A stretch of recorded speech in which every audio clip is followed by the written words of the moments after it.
मोहन अपनी माँ सावित्री के साथ एक गांव में रहता था। मोहन के पिता का देहांत हो चुका था। सावित्री गांव के घरों में काम करने जाती थी। उसी से दोनों की गुजर बसर होती थी। एक दिन मोहन ने अपनी माँ से कहा, माँ, तुम इतनी मेहनत करती हो, मुझे बिल्कुल अच्छा नहीं लगता। मैं अपनी पढ़ाई छोड़कर कुछ काम ढूंढ लेता हूँ। यह सुनकर सावित्री रोने लगी। उसने कहा, बेटा, कुछ दिनों की बात है। तू पढ़ लिख कर अच्छी नौकरी करने लगेगा तो मुझे काम करने की जरूरत नहीं पड़ेगी। फिर मैं तेरी शादी कर दूंगी। बहू के आने पर मुझे आराम ही करना है। तू अपनी पढ़ाई पर ध्यान दे। मोहन माँ को बहुत समझाता है, लेकिन सावित्री उसकी बात नहीं मानती। उसे उम्मीद थी कि मोहन पढ़ लिख कर बड़ा आदमी बन जाएगा। इसी तरह कुछ साल बीत गए। मोहन की पढ़ाई पूरी हो गई। उसे नौकरी भी मिल गई। एक दिन मोहन घर आया और उसने अपनी माँ से कहा, माँ, अब मैं तुम्हें काम पर जाने की कोई जरूरत नहीं है। मेरी बहुत अच्छी नौकरी लग गई है। अब तुम आराम करो। सावित्री उसकी बात मानकर काम छोड़ देती है। कुछ दिन बाद मोहन के लिए एक बड़े घर से रिश्ता आया। सावित्री बहुत खुश हुई। उसने खुशी खुशी मोहन का विवाह कर दिया। अपनी नई बहू रेखा को पाकर सावित्री बहुत खुश हुई। वह अपनी बहू को कोई काम नहीं करने देती, सारा काम स्वयं करती। रेखा सारा दिन बैठी रहती। एक दिन मोहन ने अपनी माँ से कहा, माँ, तुम रेखा से भी कुछ काम करवा लिया करो। इस उम्र में तुम काम करती हो और रेखा बैठी रहती है। यह सुनकर रेखा ने कहा, मैंने तो माँ जी से कई बार कहा है काम न करने के लिए, लेकिन ये सब अपने आप करना चाहती हैं। मोहन के कहने पर रेखा अगले दिन से सावित्री के साथ घर के काम करने लगी। कुछ दिन बाद सावित्री की तबीयत खराब रहने लगी। अब सारा काम रेखा को करना पड़ता था। कुछ दिन बाद रेखा का स्वभाव बदलने लगा। वह अब सावित्री से बात नहीं करती थी। एक दिन सावित्री ने पूछा, बहू, क्या बात है? तुम मेरे से बात नहीं करती। तब रेखा ने कहा, आपको पता है मैं कितने बड़े घर से आई हूँ और कितनी पढ़ी लिखी हूँ। तुम लोगों ने मुझे नौकरानी बना दिया है। यह सुनकर सावित्री ने कहा, बहू, कुछ दिन की बात है। मैं ठीक हो जाऊंगी, उसके बाद मैं सारा काम कर लूंगी। लेकिन अभी तो मैं बिस्तर से उठ भी नहीं पा रही हूँ। तब रेखा बोली, हाँ हाँ, यह सब बहाने मैं खूब समझती हूँ। मैंने काम करना शुरू किया तो आपने सारा काम मेरे ऊपर डाल दिया। यह कहकर रेखा अपने कमरे में चली जाती है। उस दिन उसने खाना भी नहीं बनाया। शाम को जब मोहन घर आया तब रेखा ने कहा, सुनो जी, मैं इतना काम नहीं कर सकती, इसीलिए मैं अपने पिता के घर जा रही हूँ। तुम्हें अपनी माँ की सेवा करनी है तो करो, मुझसे यह सब नहीं होगा। यह सुनकर मोहन गुस्से में बोला, मैं शादी अपनी माँ को आराम देने के लिए की थी।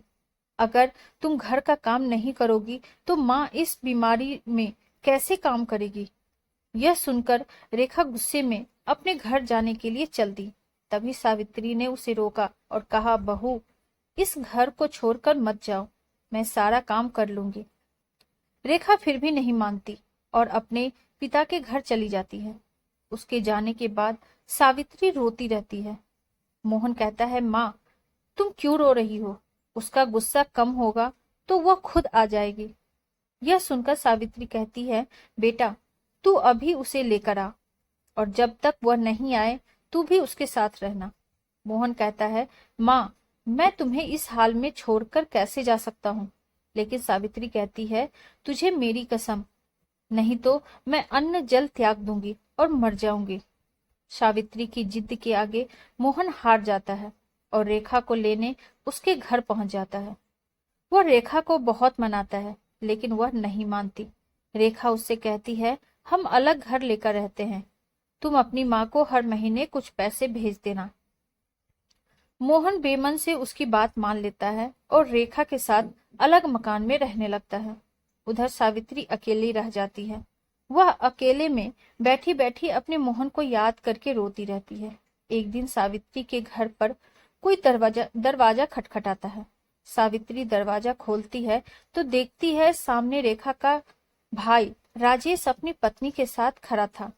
वे दोनों अंदर आकर सावित्री से पूछते हैं, माँ जी, दीदी कहाँ है? सावित्री उसे सारी बात बता देती है। यह सुनकर राजेश कहता है, माँ जी, मैं सोच भी नहीं सकता था मेरी बहन ऐसा करेगी। मैं तो अपनी पत्नी के साथ शहर में रहता हूँ। आज दीदी से मिलने का मन हुआ तो यहाँ चला आया, और इतनी बड़ी बात मेरे माता पिता ने भी मुझे नहीं बताई। यह कहकर वह चला जाता है। कुछ दिन बाद रेखा अपने पिता के घर जाती है। वहां उसे राजेश और उसकी पत्नी मिलते हैं। रेखा अपने भाई भाभी को देखकर बहुत खुश होती है और कहती है, भैया आप कब आए? मुझसे मिलने क्यों नहीं आए? और माता पिताजी कहाँ हैं? तब राजेश ने कहा, मेरी पत्नी माँ पिताजी के साथ नहीं रहना चाहती थी, इसीलिए मैंने उन दोनों को घर से निकाल दिया है, और तू भी अब कभी यहाँ मत आना। यह सुनकर रेखा के होश उड़ जाते हैं। वह रोने लगती है और कहती है, भैया आप मुझे इतना प्यार करते थे, अब कैसी बातें कर रहे हैं? इस उम्र में माँ पिताजी कहाँ जाएंगे? आप उनके साथ ऐसा कैसे कर सकते हैं? तब राजेश कहा, जब तूने अपनी सास के साथ ऐसा कर सकती है तो मैं क्यों नहीं कर सकता? मैं भी तो तेरा भाई हूँ। यह सुनकर रेखा को अपने किए हुए पर पछतावा होने लगा। वह भागकर अपने घर पहुंच जाती है और मोहन के पैरों में गिर जाती है। मोहन के पूछने पर वह सारी बात उसे बता देती है और कहती है, मुझे माफ कर दो और माँ जी के पास ले चलो। मैं उनसे माफी मांग लूंगी। मेरे किए की सजा मेरे माता पिता को भुगतनी पड़ रही है। जाने वे किस हाल में होंगे। मोहन रेखा को लेकर अपने घर पहुंच जाता है। घर में घुसते ही रेखा सावित्री के पैरों में गिर जाती है और अपने किए व्यवहार के लिए माफी मांगती है। तभी दूसरे कमरे से राजेश अपनी पत्नी और माता पिता के साथ बाहर आता है। उन्हें देखकर रेखा रोने लगती है। तब राजेश उसे बताता है, उसने माता पिता को छुपा दिया था ताकि तुझे तेरी गलती का एहसास हो सके। राजेश के माता पिता भी सावित्री से माफी मांगते हैं। इस तरह मोहन, रेखा और सावित्री तीनों खुशी खुशी रहने लगते हैं।